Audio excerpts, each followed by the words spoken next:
ओम शांति। भगवत गीता श्लोक क्लास में आज का श्लोक है 9वें अध्याय का 15वां श्लोक, अध्याय 9, श्लोक नंबर 15। श्लोक है,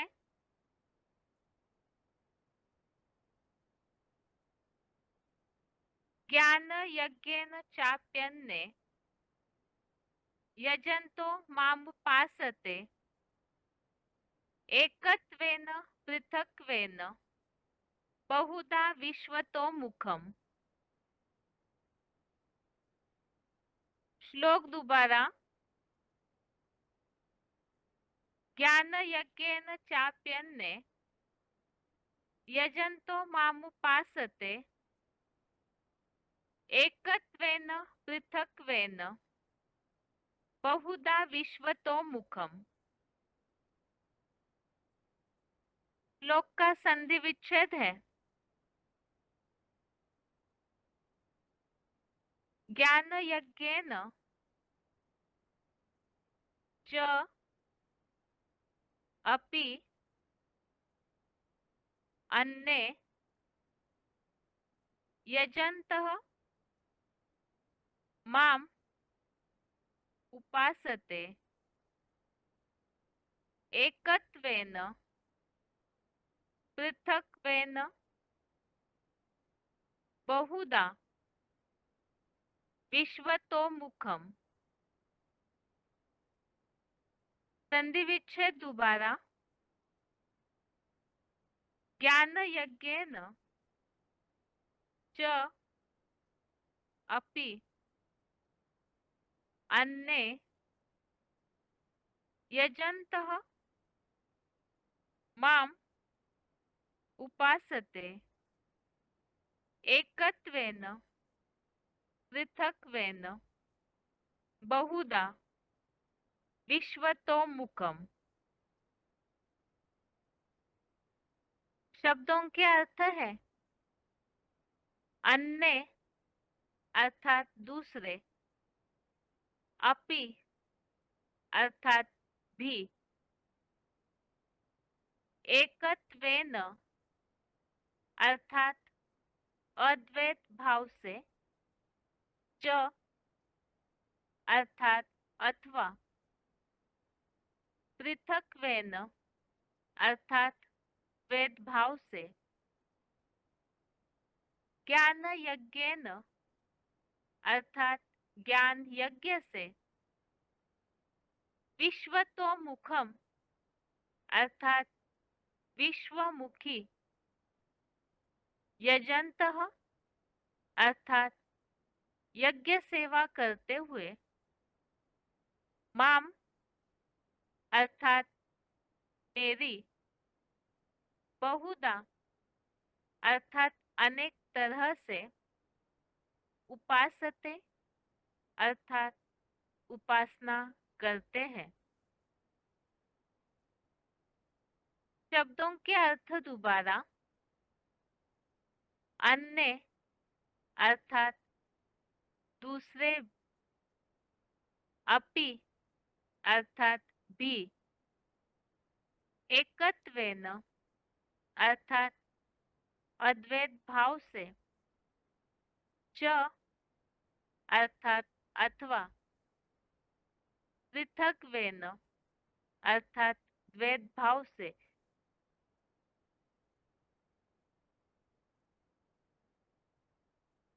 ज्ञान यज्ञेन अर्थात ज्ञान यज्ञ से, विश्वतो मुखम अर्थात विश्वमुखी, यजंतः अर्थात यज्ञ सेवा करते हुए, माम अर्थात मेरी, बहुधा अर्थात अनेक तरह से, उपासते अर्थात उपासना करते हैं।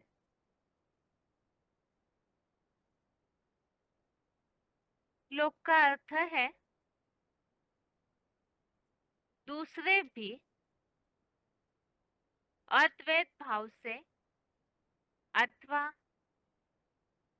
द्वैत भाव से भी द्वैत द्वैत भाव से ज्ञान यज्ञ से विश्वमुखी यज्ञ सेवा करते हुए मेरी ही अनेक तरह से उपासना करते हैं। श्लोकों में जैसे हम देख रहे हैं, जो भगवान को मानने वाले हैं तो उनकी निशानियां बताई जा रही है। इसके पहले के श्लोक में हमने देखा है कि ऐसे भी भक्त हैं जो भगवान को पहचानते हैं और निरंतर भगवान का ही गुणगान करते हुए उन्हें श्रद्धा भक्ति पूर्वक याद करते रहते हैं, सतत ही उन्हीं के गुणगान करते रहते हैं, उन्हीं की उपासना करते रहते हैं। ये तो हो गई भगवान के विशेष भक्तों की पहचान। और आज के श्लोक में दूसरी एक कैटेगरी बताई हुई है कि ऐसे भी है भक्त जो अद्वैत भाव से या द्वैत भाव से ऐसे ज्ञान यज्ञ की ही जो विश्वमुखी अर्थात यज्ञ सेवा करते हुए भगवान की अनेक तरह से विविध प्रकार से उपासना करते हैं। तो यहाँ दूसरे लोग अर्थात कौन, उसके बारे में श्लोक में बताया है। और विश्वमुखी अर्थात क्या, तो इसका अर्थ क्लैरिफिकेशन वाले अर्थ में स्पष्ट किया हुआ है। क्लैरिफिकेशन सहित अर्थ है दूसरे सामान्य भक्त लोग भी अद्वैत भाव से अथवा द्वैत भाव से भी इस अविनाशी अश्वमेध रुद्र ज्ञान यज्ञ से विश्वमान्य पंचमुखी ब्रह्मासु विष्णु अर्थात पंचमुखी महादेव समझकर यज्ञ सेवा करते हुए मेरी ही अनेक तरह से जीसस सिद्धार्थ आदि मूर्तियों में उपासना करते हैं। तो यहाँ ऐसे सामान्य लोग, एक तो है विशेष भक्त जो निरंतर भगवान का गुणगान करते हैं, और दूसरे सामान्य भक्तों की पहचान बताई कि वो अद्वैत या द्वैत भाव से ही इस यज्ञ की सेवा करते हुए जो पंचमुखी ब्रह्मा है, वही 5 भुजाओं वाला विष्णु, वही पंचमुखी महादेव, तो उन्हें ही समझ करके यज्ञ सेवा करते हुए भगवान की अनेक तरह से उपासना करते हैं। तो उपासना अर्थात जैसे जीसस सिद्धार्थ आदि मूर्तियों में। यहाँ जो श्लोक में पंचमुखी महादेव लिखा हुआ है, विश्व मान्य पंचमुखी, तो विश्व तो मुखम अर्थात ऐसे विश्व के पंचमुखी और पंचमुखी महादेव अर्थात क्या, उसका नीचे फुटनोट में स्पष्टीकरण दिया हुआ है। पंचानन ब्रह्मा तो पंचमुखी महादेव तो चतुर्भुजी विष्णु। जो 5 मुख ब्रह्मा के दिखाए जाते हैं वही पंचमुखी महादेव और वही 4 भुजाओं वाला विष्णु भक्ति मार्ग में दिखाया जाता है। ये जो विष्णु की 4 सहयोगी आत्माएं हैं वही जड़ भुजा रूप में दिखाई है, किंतु 5वां मुख रूप चतुर्भुजी ब्रह्मा का चालक आदिदेव आत्मा भ्रुकुटी में दिखाई नहीं देती। बाकी अभोक्ता शिव निराकार ज्योति तो पुरुषोत्तम संगम युग में सदा पंचानन महादेव के तीसरे शिव नेत्र से विराजमान है ही। तो यहाँ ये बात बताई कि विष्णु की जो 4 भुजाएं दिखाई जाती है तो वो भुजाएं वास्तव में जड़ है, उन्हें चलाने वाला कोई और है, और वो चलाने वाला, वो पांचवा मुख अर्थात ही आदिदेव, वो आत्मा दिखाई नहीं देती, क्योंकि वो वास्तव में अभोक्ता शिव निराकार ज्योति ही उस पंचानन महादेव के तीसरे शिव नेत्र से विराजमान है। तो यहाँ सामान्य भक्तों की पहचान आज के श्लोक में बताई हुई है कि वो द्वैत या अद्वैत भाव से ही यज्ञ सेवा करते हुए भगवान की उपासना करते हैं। और इसमें जो शब्द आया हुआ है विश्वमुखी, उसके बारे में बताया कि वो पंचमुखी जो ब्रह्मा है वही पंचमुखी महादेव के रूप में दिखाया जाता है, और वही विष्णु की चार भुजाएं और उनको चलाने वाला एक मुख इसी तरह से दिखाया जाता है। और वो जो चलाने वाला है उनके लिए बताया कि वो वास्तव में आदिदेव है, लेकिन वो दिखाई नहीं देता, क्योंकि उसमें तो मुख्य रूप से शिव परम पिता तीसरे नेत्र के रूप में विराजमान है, तो वह तीसरा नेत्र ही दिखने में आता है। ये आज के श्लोक का अर्थ है। यहाँ जो श्लोक में उल्लेख आया हुआ है पंचमुखी, तो उसके बारे में और भी अध्यायों में जो उल्लेख आया है श्लोक का, वो श्लोक देखते हैं। रेफरेंस श्लोक है, एक तो 8वें अध्याय का 15वां अध्याय 8 का श्लोक नंबर 15। इसमें भी क्लैरिफिकेशन वाले अर्थ में उल्लेख आया है, मेरे पंचमुखी परम ब्रह्म महादेव के पास पहुंचकर। और 10वें अध्याय का 33वां अध्याय 10 का श्लोक नंबर 33, इसमें उल्लेख आया हुआ है कि अविनाशी महाकाल हूँ, दसों दिशाओं में ऊर्ध्वमुखी पंचमुखी परम ब्रह्मा महादेव भी मैं ही हूँ। तो जो भक्ति मार्ग में यहाँ भी इस 10वें अध्याय के श्लोक में उल्लेख है विश्व तो मुख, अर्थात ही वो ऊर्ध्वमुखी या पंचमुखी जो परम ब्रह्मा है वो पंचमुखी महादेव के रूप में भी दिखाया जाता है। ये रेफरेंस श्लोक हो गए। और आज का श्लोक मुख्य रूप से सामान्य भक्तों की पहचान और किस तरह से भक्ति करते हैं वो बताया है। तो उसे हम पीसीडी पॉइंट्स के आधार से समझते हैं। आगे है उच्चारण, उसके बाद पॉइंट्स।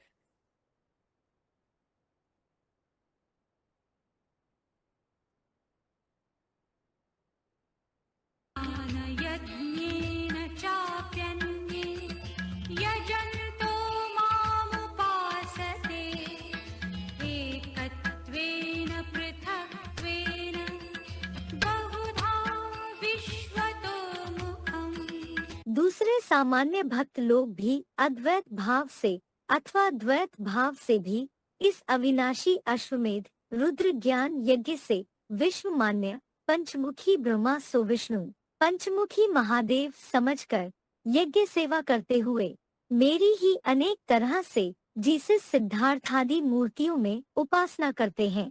पंचानन ब्रह्मा सो पंचमुखी महादेव सो चतुर्भुजी विष्णु विष्णु की चार सहयोगी आत्माएं ही जड़ भुजारूप में दिखाई हैं, किंतु पांचवें मुख की चैतन्य संचालक आदि देवात्मा भ्रिकुटी में दिखाई नहीं देती।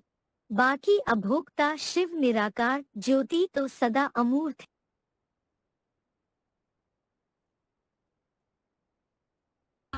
यज्ञेन चाप्यन्ये यजन्तो मामुपासते एकत्वेन पृथक्त्वेन बहुधा विश्वतो मुखम्। दूसरे सामान्य भक्त लोग भी अद्वैत भाव से अथवा द्वैत भाव से भी इस अविनाशी अश्वमेध रुद्र ज्ञान यज्ञ से विश्व मान्य पंचमुखी ब्रह्मा सो विष्णु पंचमुखी महादेव समझकर यज्ञ सेवा करते हुए मेरी ही अनेक तरह से जीसस सिद्धार्थ आदि मूर्तियों में उपासना करते हैं। पंचानन ब्रह्मा सो पंचमुखी महादेव सो चतुर्भुजी विष्णु विष्णु की 4 सहयोगी आत्माएं ही जड़ भुजारूप में दिखाई हैं, किंतु 5वें मुख की चैतन्य संचालक आदि देवात्मा भ्रिकुटी में दिखाई नहीं देती। बाकी अभोक्ता शिव निराकार ज्योति तो सदा अमूर्त।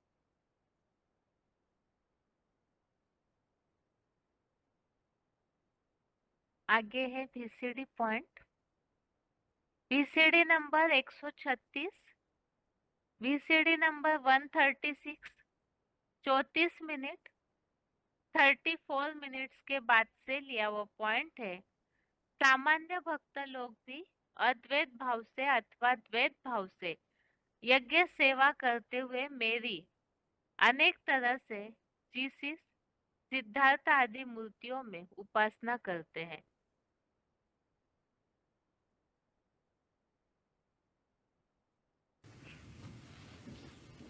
तो द्वापर के आदि में भी अब व्यभिचारी पूजा होती है। पूजा तो होती है, लेकिन कैसी होती है? एक शिव की पूजा, एक शिव की मूर्ति बनाते हैं, चाहे शिवलिंग के रूप में बनाए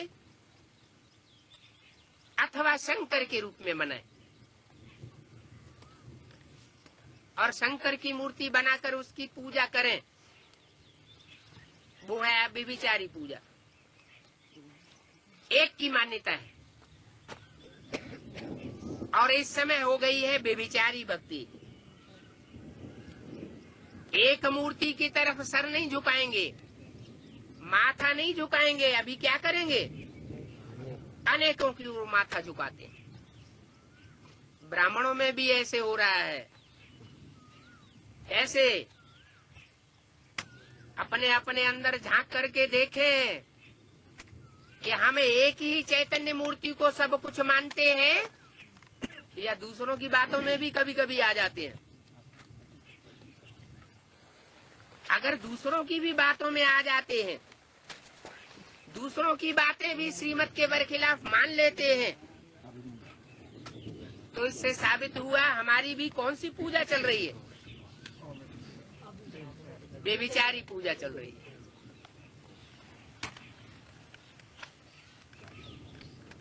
तो पहले पहले होती है व्यभिचारी पूजा, इस समय व्यभिचारी भक्ति है। कोई किस देवता की भक्ति करते हैं, कोई किस देवता को मानते हैं?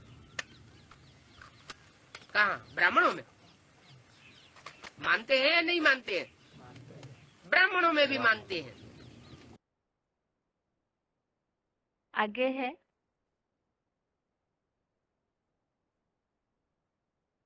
VCD नंबर 1368, VCD नंबर 1368 1 घंटा 11 मिनट 1 आवर 11 मिनट्स के बाद से लिया हुआ पॉइंट है।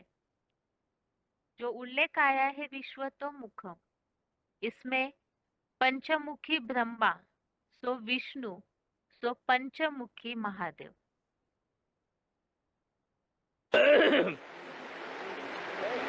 विष्णु की जो 4 भुजाएं हैं, उन 4 भुजाओं को चलाने वाला कौन है? है? है? शिव को मुख है? है? है? प्रजापिता वाली आत्मा ना, तो वो उससे ऐड कर दो। यज्ञ के आदि में 2 कौन कौन जो प्रसिद्ध हो गए, वो उनका नाम लो। ब्रह्मा और सरस्वती। और अभी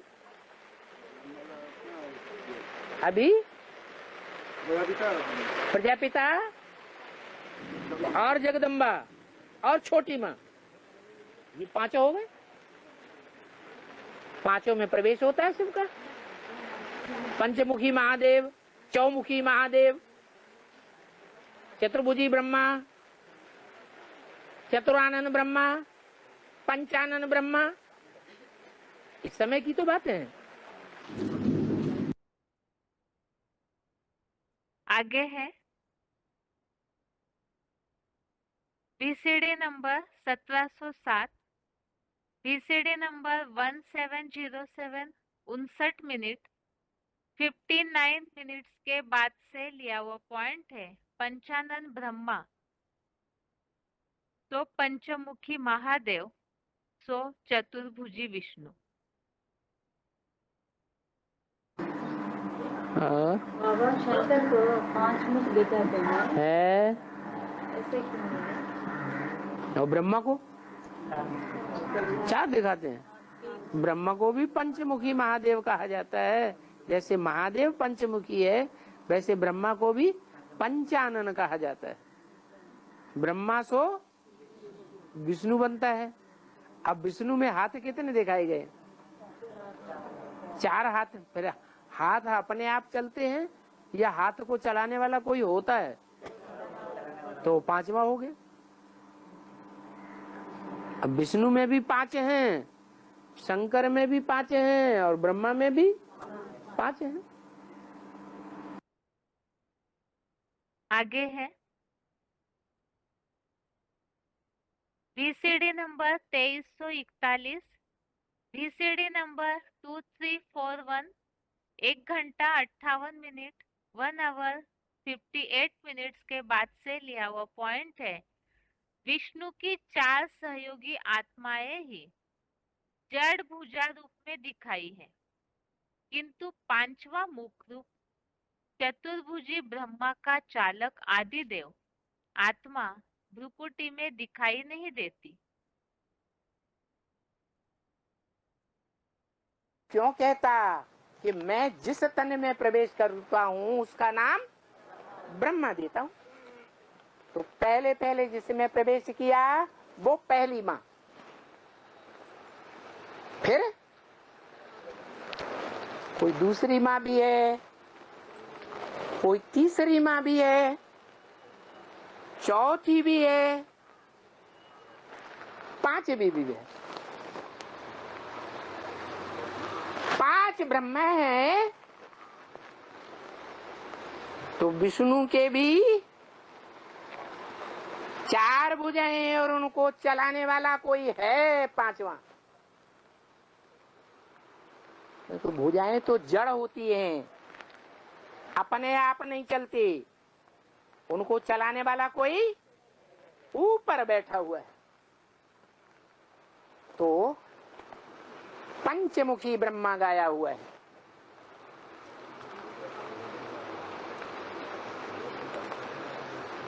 चार मुख वाला ब्रह्मा गाया हुआ है।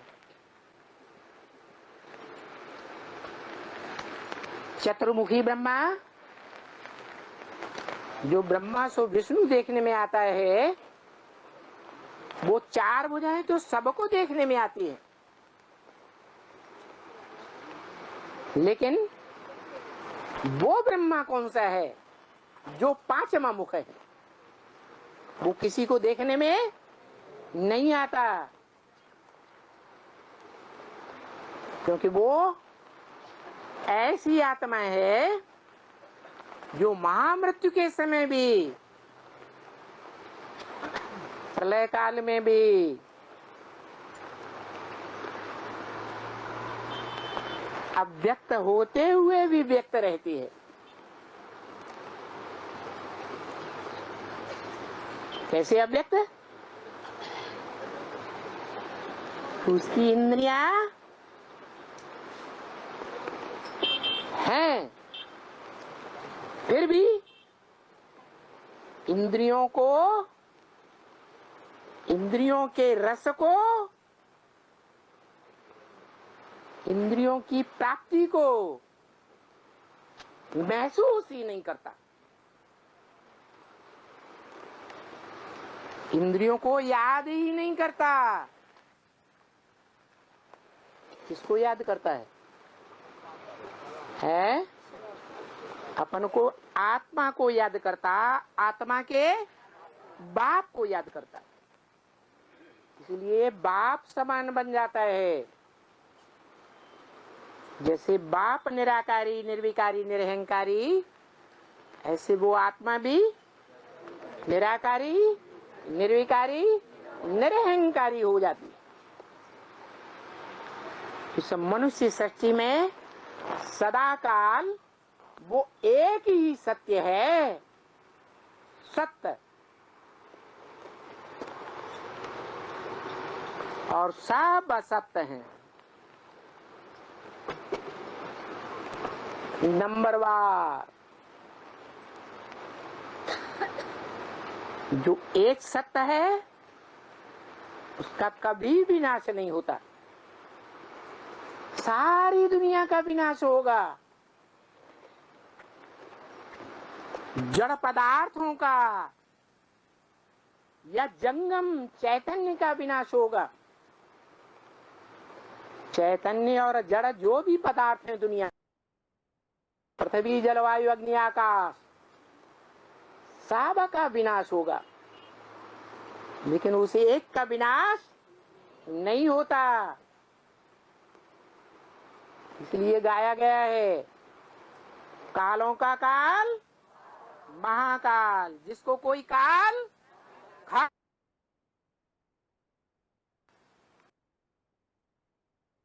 आगे है VCD नंबर 2375, VCD नंबर 2375, 4 घंटा 34 मिनट 4 आवर 34 मिनट्स के बाद से लिया हुआ पॉइंट है। 4 सहयोगी आत्माएं ही जड़ भुजा रूप में दिखाई है।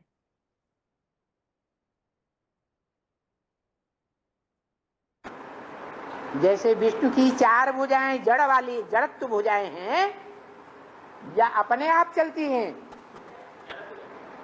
भुजाएं जड़ हैं या चैतन्य हैं? जड़ भुजाएं हैं। जो विष्णु की 4 भुजाएं गाई हुई हैं,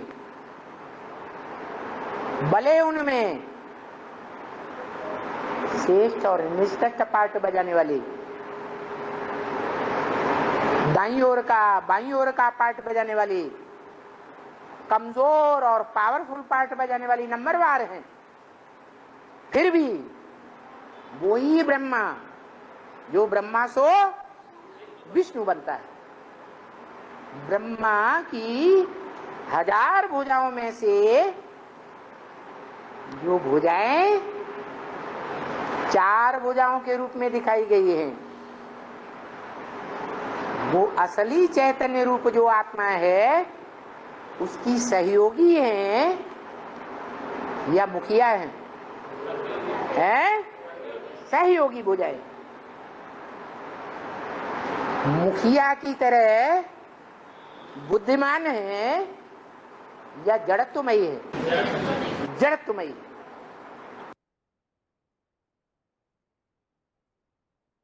आगे है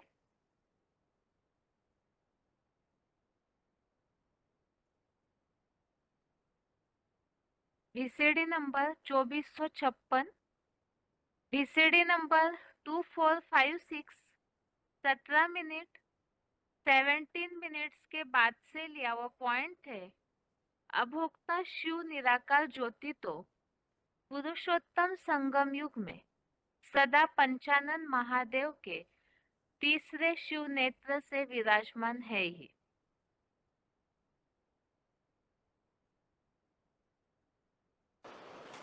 जो अर्जन करता है ऊपर वाले से, जो ऊपर वाला त्रिकालदर्शी है, अजन्मा है, अकर्ता है, अपोक्ता है, जिसका नाम आत्मा का बिंदी का ही नाम है शिव।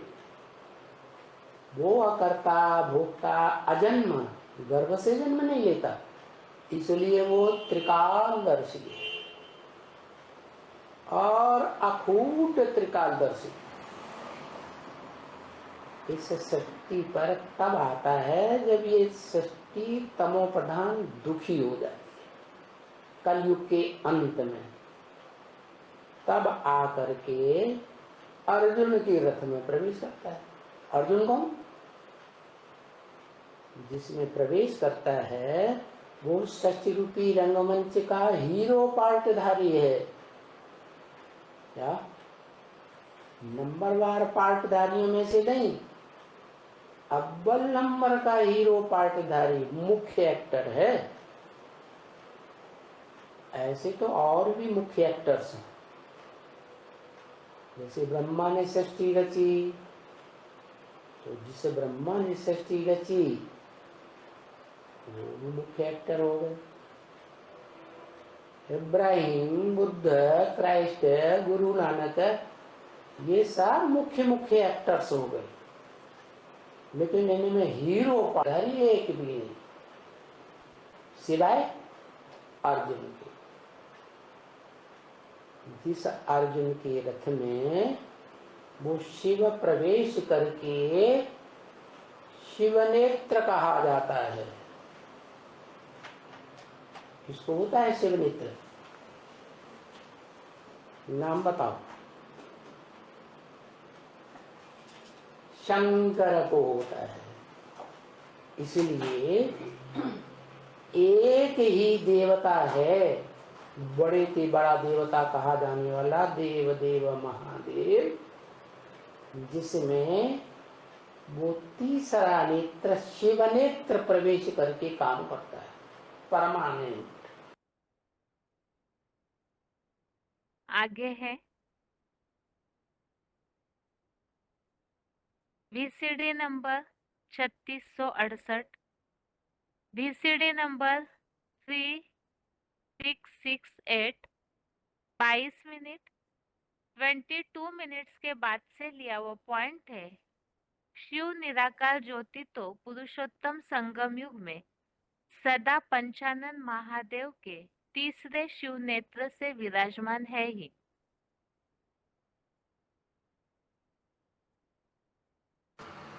शिव है सिर्फ बिंदु का नाम, निराकार का नाम। वो जब तक बिंदु है तो उसका नाम बदलता ही नहीं, और जब वो किसी साकार तन में प्रवेश करता है तो उसका नाम बदल जाता है।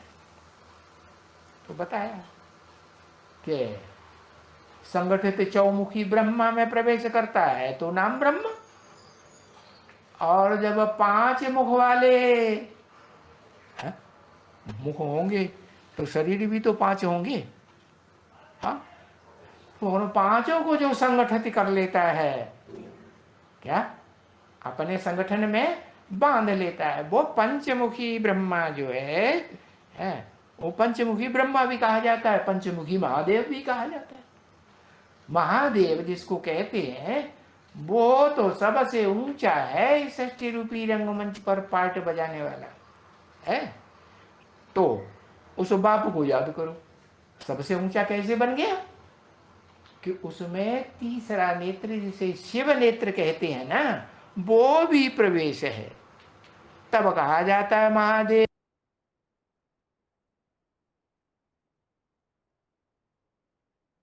इस तरह से श्लोक संबंधित पॉइंट्स हमने समझे, जिसमें एक तो है सामान्य भक्तों की पहचान, और यहाँ पर भी इसी तरह दूसरे दूसरे देवताओं की पूजा करते रहेंगे, ब्राह्मण दुनिया में भी ऐसे मौजूद है। और दूसरी बात, जो विश्वमुखम विश्वतोमुखम ऐसे शब्द आया, तो उसमें जो पंचानन ब्रह्मा, सोई चतुर्भुजी विष्णु, और वही पंचानन पंचमुखी महादेव के रूप में किस तरह दिखाए जाते हैं, उसका स्पष्टीकरण हमने समझा। अभी आगे है रिवीजन।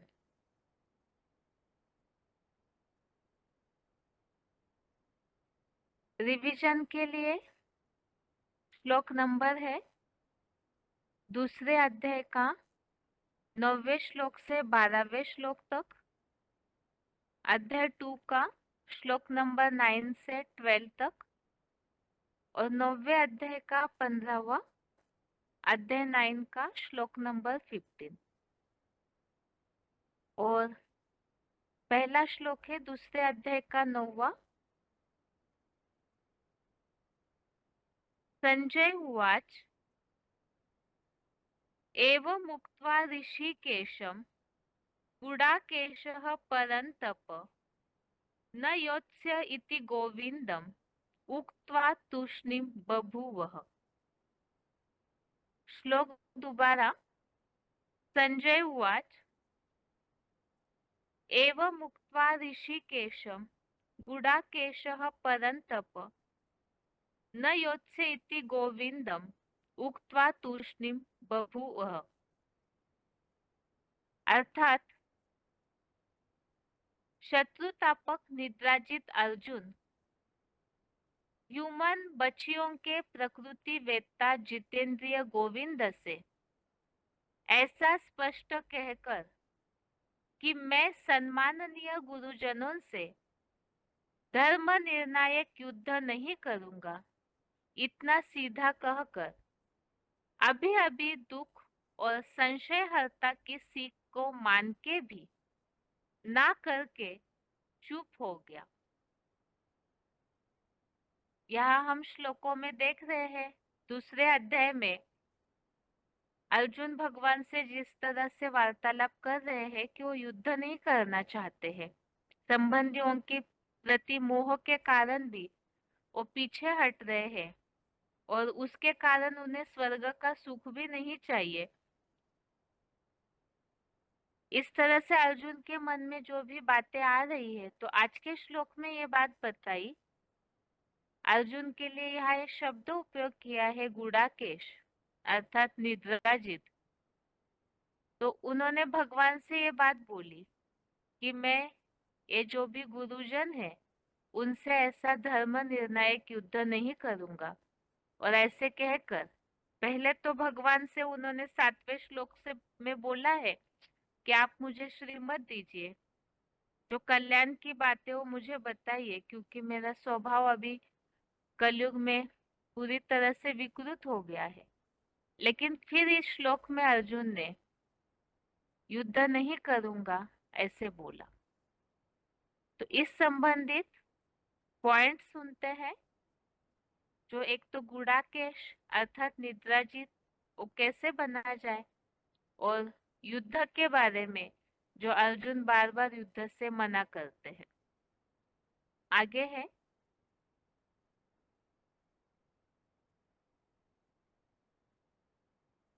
जो शब्द आया है गुडाकेश, उसके लिए VCD नंबर है 2462, VCD नंबर 2462, 4 मिनट 4 मिनट्स के बाद से लिया हुआ पॉइंट।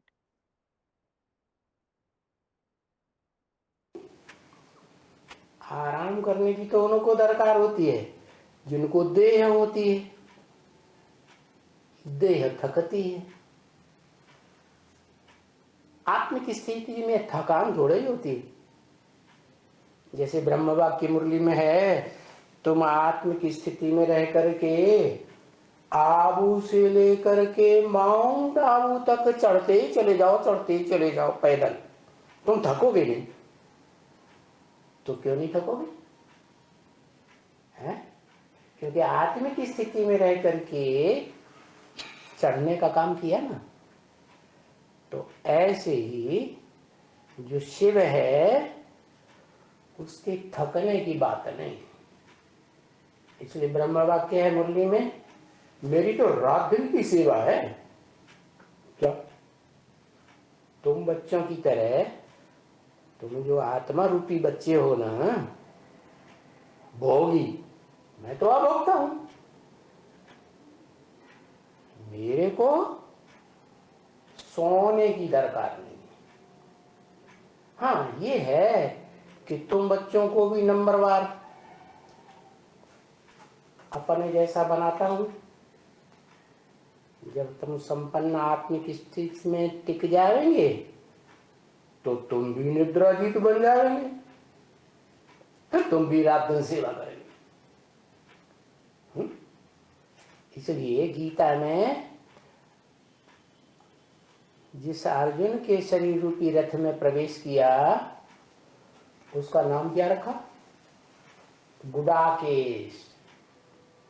क्या गुडा माने निद्रा, ईश माने स्वामी, निद्रा का स्वामी।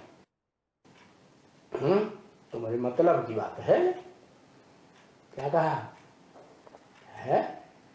तो बोता क्या बोला कि एक अर्जुन की बात नहीं है, हैं?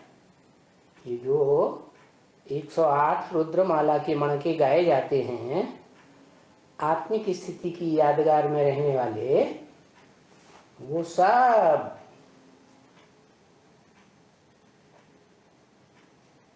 अर्जुन है। आगे है, इसी श्लोक में जो बात आई है, जो अर्जुन बार बार भगवान से युद्ध करने के लिए मना कर रहे, युद्ध से पीछे हट रहे, तो उस संबंधित VCD number 1799, VCD number 1799 30 minute 30 minutes के बाद से लिया हुआ पॉइंट।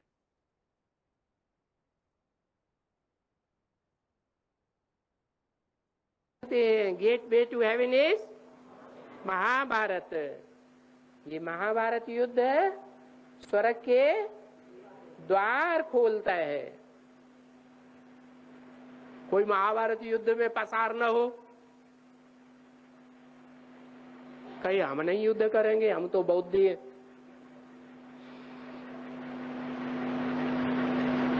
तो स्वर्ग में जाएगा है? नहीं जा सकता। और वो महाभारत युद्ध हिंसक युद्ध था या माया का युद्ध था? है?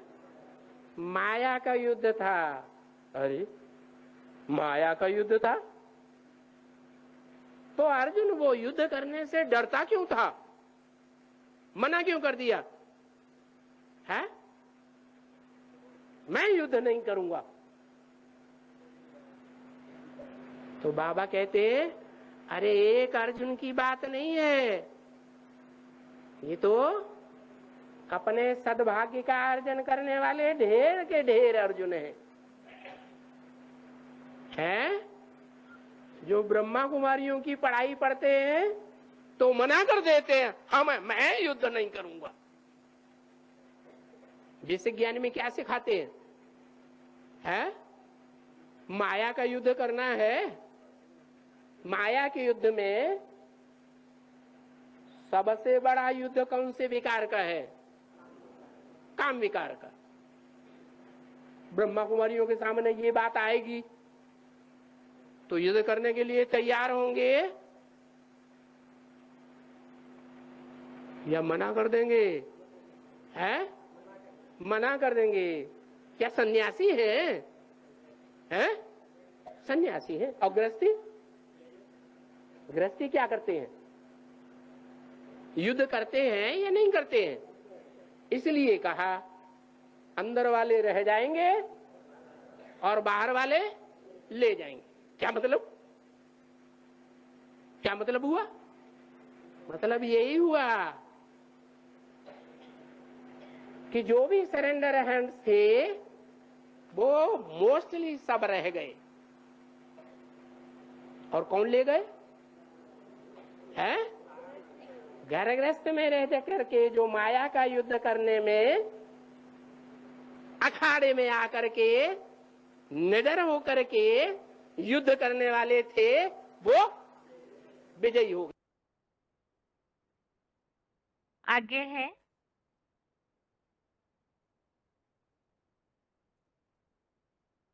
दसवां श्लोक, श्लोक नंबर 10। तमुवाच ऋषिकेशः प्रहसन्निव भारत सेनयोर उभयोर्मध्ये विषीदन्तम् इदं वचः। श्लोक दोबारा।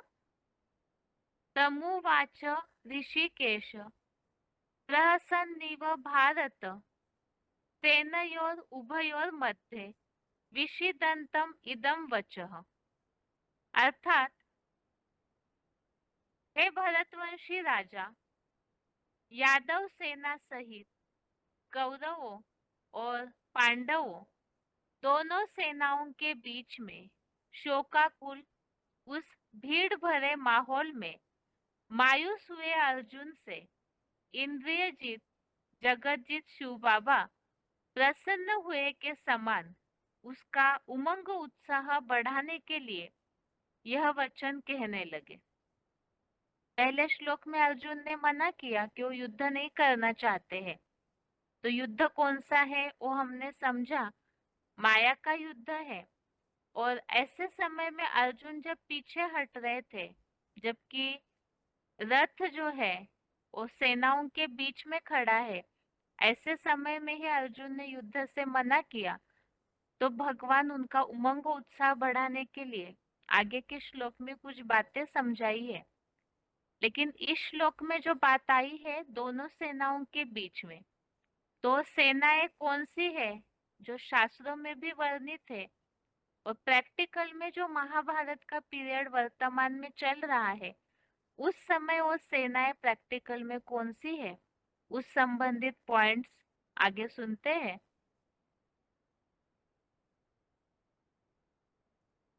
आगे है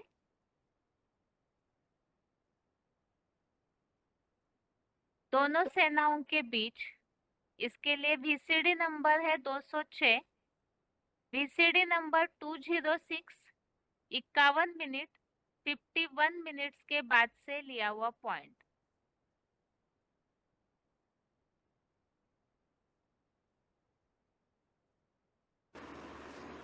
तो वो पंडा है कौन? शिव। गिंदी के रूप में पंडा नहीं है, वो साकार रूप में पंडा बन करके आता है। उस पंडा की मत पर चलने वाले वो है पांडव, जो मुरली में बोला हुआ है। कर्मों में ब्रह्मा को फॉलो करना है और श्रीमत मेरी माननी। मेरी का मतलब ज्योति बिंदु कैसे श्रीमत देगा, बिना मुख के श्रीमत देगा क्या? जरूर कोई स्थान में आकर के श्रीमत देता है, और उस टाइम पर आकर के श्रीमत देता है जब महाभारत विनाश सामने खड़ा हुआ है। दोनों सेनाएं आमने सामने थी। यादव कौरवों की सेना, विशाल सेना एक तरफ थी, और पांडवों की छोटी सेना 5 पांडवों की एक तरफ। 5 पांडवों का मतलब ये नहीं कि 5 ही थे। 5 पांडवों का मतलब जिनको उंगलियों पे गिना जा सके। जम्मू में कितने पांडव? उंगलियों पे गिन लो इतने पांडव। कोई पूछे कितने कौरव, कितने यादव, तो कोई नहीं बता सकेगा, असंख्य। तो पांडव थोड़े होते हैं और यादव कौरव बहुत ज्यादा होते हैं। तो पांडव सेना है गुप्त, थोड़े हैं तो गुप्त है। आगे है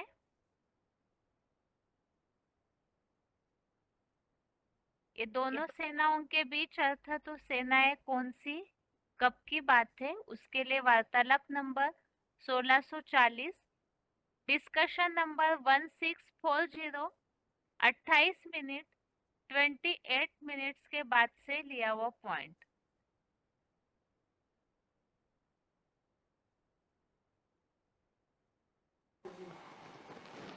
दोनों सेनाओं के बीच में गीता ज्ञान सुनाया गया था या सिर्फ एक पांडव को सुनाया गया था?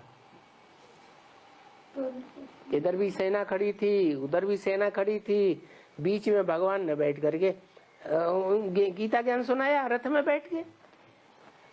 तो जो गीता ज्ञान सुनाया है रथ में बैठ करके, वो दोनों सेनाओं के बीच में सुनाया या सिर्फ अर्जुन को सुनाया?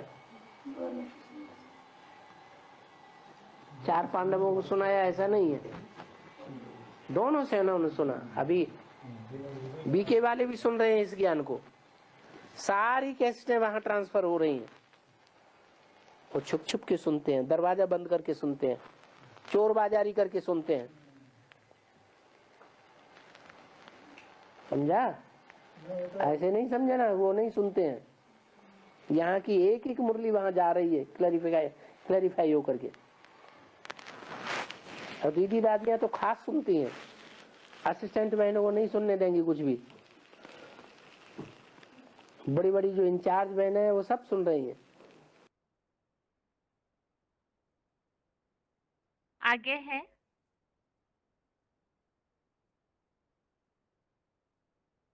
11वां श्लोक, श्लोक नंबर 11।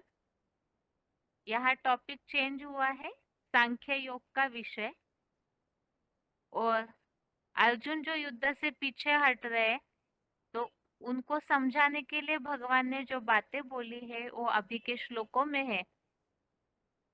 श्लोक नंबर 11। भगवान उवाच अशोचानन्वशोचस्त्वं प्रज्ञावादांश्च भाषसे गतासून अगतासूंश्च नानुशोचन्ति पंडिताः। श्लोक दोबारा। अशोचानन्वशोचस्त्वं प्रज्ञावादांश्च भाषसे गतासून अगतासूंश्च नानुशोचन्ति पंडिताः।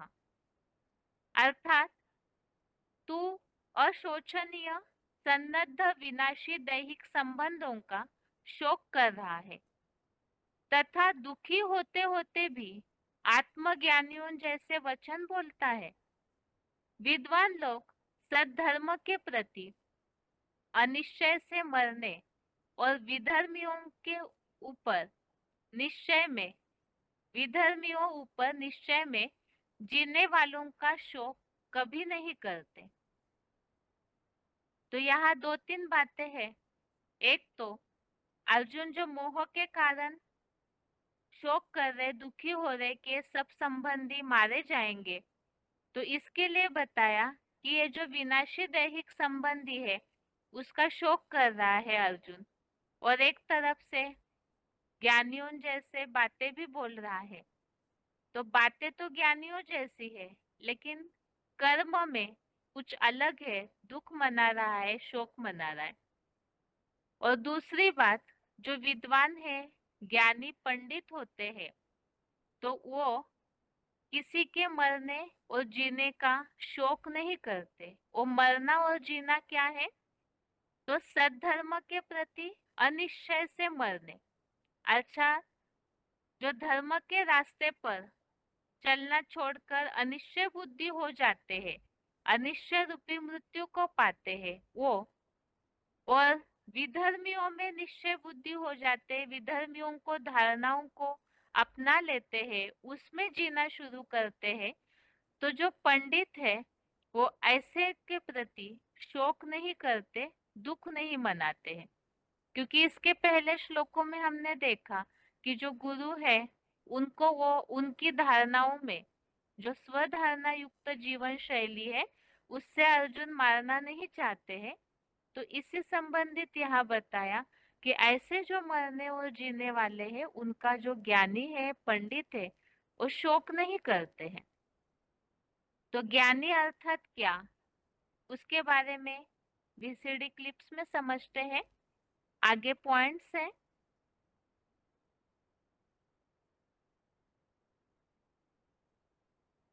ज्ञानियों जैसे वचन अर्थात क्या। वार्तालाप number 340, discussion number 340, 45 minute 47 minutes के बाद से लिया हुआ पॉइंट।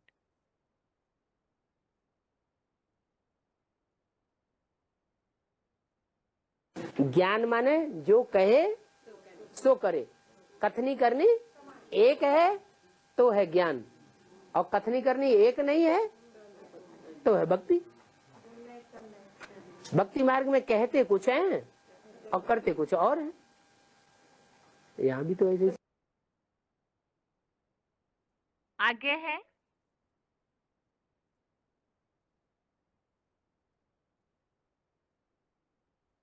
ज्ञानी अर्थात क्या। यहाँ अर्जुन को मोह आ रहा है और ज्ञानी अर्थात वास्तव में पूरी तरह वैराग्य वाली बुद्धि होनी चाहिए। इसके लिए VCD number 1150, VCD number 1150, 37 minute 37 minutes के बाद से लिया हुआ पॉइंट।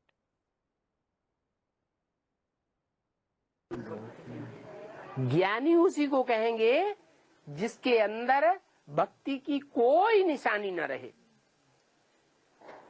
ज्ञानी ज्यादा पावरफुल या भक्त ज्यादा पावरफुल?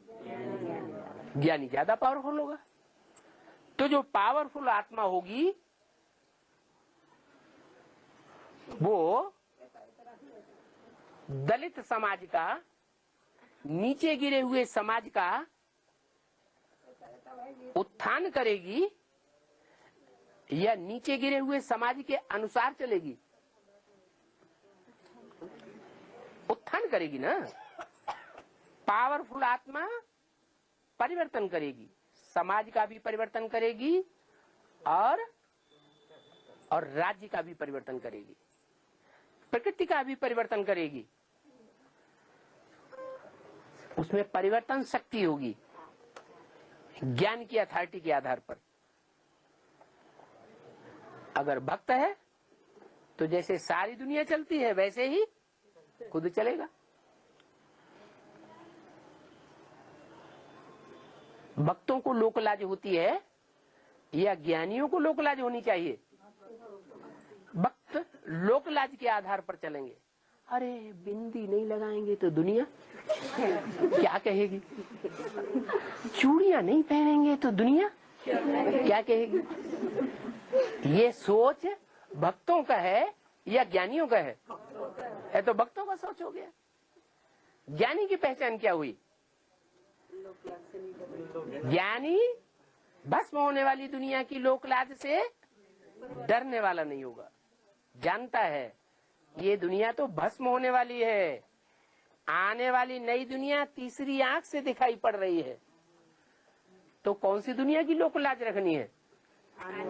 जो आने वाली नई दुनिया तीसरी आंख से दिखाई पड़ रही है वो भगवान की बनाई हुई दुनिया है, उसकी लोकलाज रखना ये हम बच्चों का काम है। तो इस पुरानी दुनिया से आखिरी क्या चाहिए? वैराग चाहिए। ज्ञान से भक्ति उड़ जाएगी और भक्ति जब उड़ जाएगी तो उसकी निशानी होगी इस दुनिया से वैरागा। कुछ अच्छा नहीं लगेगा। क्या इन आंखों से जो कुछ भी देखते हैं जड़ और जंगम, चाहे चैतन्य को देखते हैं और चाहे जड़ को देखते हैं, किसी में मन टिकेगा नहीं। ये निशानी है वैरागी की। कहेंगे सच्चा वैराग हुआ, और जिसको सच्चा वैराग हुआ दुनिया में कहीं किसी चीज में ममत्व न लगे तो कहेंगे पक्का ज्ञानी। अगर ममत्व अटका हुआ है तो ज्ञानी भी नहीं है, वैरागी भी नहीं है। क्या है फिर? है? अरे भक्त है। आगे है 12वां श्लोक, श्लोक नंबर 12। श्लोक है न त्वेवाहं जातु नासम न त्वं नेमे जनाधिपाः न चैव न भविष्यामः सर्वे वयमतः परम्। श्लोक दोबारा। न त्वेवाहं जातु नासम न त्वं नेमे जनाधिपाः न चैव न भविष्यामः सर्वे वयमतः परम्। अर्थात मैं अक्षयात्म ज्योति रूप शिव, कोई समय न था ऐसा नहीं है, ऐसे ही तू नहीं था अथवा ये नेतागण नहीं थे, और अब बाद में बेहद ड्रामा के आत्म स्टार रूप हम सब नहीं होंगे, ऐसा भी नहीं है। हम आत्माएं अविनाशी हैं, देह विनाशी है। तो इस श्लोक में ये बात बताई, एक तो जो अनिश्चय में मरने वाले हैं उनका शोक नहीं करना चाहिए। और दूसरी बात यहाँ बताई हुई है आज इस श्लोक में 12वें, कि ऐसे नहीं है कि ये नेतागण नहीं रहेंगे या बाद में हम सब कोई भी नहीं बचेंगे, क्योंकि आत्माएं जो है वो तो अविनाशी है, सिर्फ देह विनाशी है। जैसे परमपिता शिव अक्षय है, इसी तरह आत्माएं भी अविनाशी है, सिर्फ देह विनाश होता है। और दूसरे अध्याय के 18वें श्लोक में, अध्याय 2 का श्लोक नंबर 18 में भी इसी बात का उल्लेख किया हुआ है कि आत्मा जो है वो अविनाशी है और देह अर्थात शरीर नाशवान है। और दूसरे अध्याय के 30वें श्लोक में, अध्याय 2 के ही श्लोक नंबर 30 में भी इस बात का उल्लेख आया हुआ है, आत्मा सबके शरीरों में रहते हुए भी अवध्य है, अर्थात आत्मा को मार नहीं सकते हैं। अभी आगे इस श्लोक में जो बात आई हुई है कि वास्तव में ऐसे नहीं कि कोई नहीं बचेगा, अर्थात आत्मा तो अविनाशी है, आत्मा तो रहेगी ही रहेगी। इस संबंधित पॉइंट समझते हैं।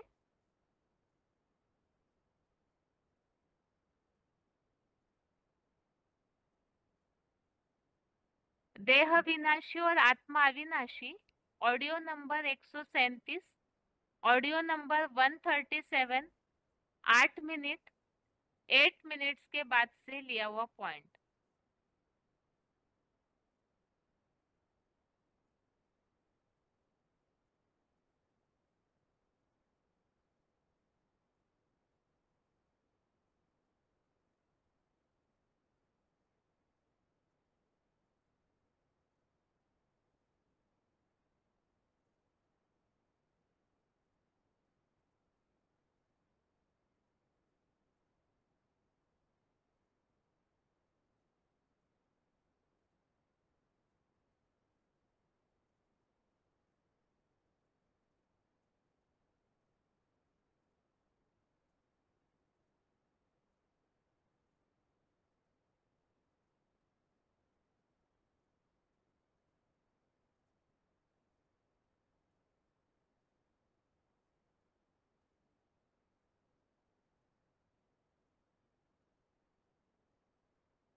आगे का श्लोक है, आज का श्लोक है रिवीजन का 9वें अध्याय का 15वां श्लोक, अध्याय 9, श्लोक नंबर 15। श्लोक है, ज्ञान यज्ञेन चाप्यन्ने यजन्तो मामुपासते एकत्वेन पृथक्वेन बहुधा विश्वतो मुखम। अर्थ है, दूसरे सामान्य भक्त लोग भी अद्वैत भाव से अथवा द्वैत भाव से भी इस अविनाशी अश्वमेध रुद्र ज्ञान यज्ञ से विश्वमान्य पंचमुखी ब्रह्मा सो विष्णु पंचमुखी महादेव समझकर यज्ञ सेवा करते हुए मेरी ही अनेक तरह से जीसस, सिद्धार्थ आदि मूर्तियों में उपासना करते हैं। यहाँ जो श्लोक में पंचमुखी ब्रह्मा तो विष्णु पंचमुखी महादेव की बात है, उस संबंधित नीचे फुटनोट दिया हुआ है। पंचानन ब्रह्मा तो पंचमुखी महादेव तो चतुर्भुजी विष्णु, विष्णु की 4 सहयोगी आत्माएं ही जड़ भुजा रूप में दिखाई है, किंतु 5वां मुख रूप चतुर्भुजी ब्रह्मा का चालक आदिदेव आत्मा सुकुटी में दिखाई नहीं देती। बाकी अभोक्ता शिव निराकार ज्योति तो पुरुषोत्तम संगम युग में सदा पंचानन महादेव के तीसरे शिव नेत्र से विराजमान है ही। तो यहाँ पर एक तो सामान्य भक्त की पहचान बताई, वो चाहे द्वैत या अद्वैत भाव से किस तरह उपासना करते हैं, और जो पंचमुखी महादेव जो विश्वतो मुखम शब्द आया उस संबंधित बात बताई कि वास्तव में पंचमुखी ब्रह्मा वही पंचमुखी महादेव और वही विष्णु की 4 भुजाएं और उनको चलाने वाला जो चालक है वो आदिदेव दिखाई नहीं देता, क्योंकि उनमें परम पिता शिव तीसरे नेत्र के रूप में विराजमान है। और इस श्लोक के रेफरेंस श्लोक हमने समझे थे, जिसमें पंचमुखी महादेव का उल्लेख आया हुआ है, और रेफरेंस श्लोक है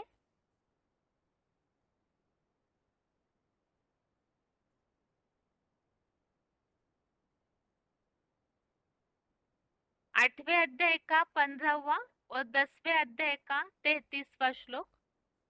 10वें श्लोक अध्याय के 33वें श्लोक में भी विश्वतो मुखम ये शब्द आया हुआ है, अर्थात वही पंचमुखी परम ब्रह्मा महादेव।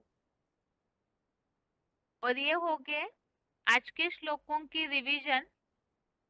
श्लोक नंबर एक बार फिर से, दूसरे अध्याय का 9वें से 12वें श्लोक तक, अध्याय 9 का अध्याय 2 का श्लोक नंबर 9 से 12 तक, और 9वें अध्याय का 15वां अध्याय 9 का श्लोक नंबर 15।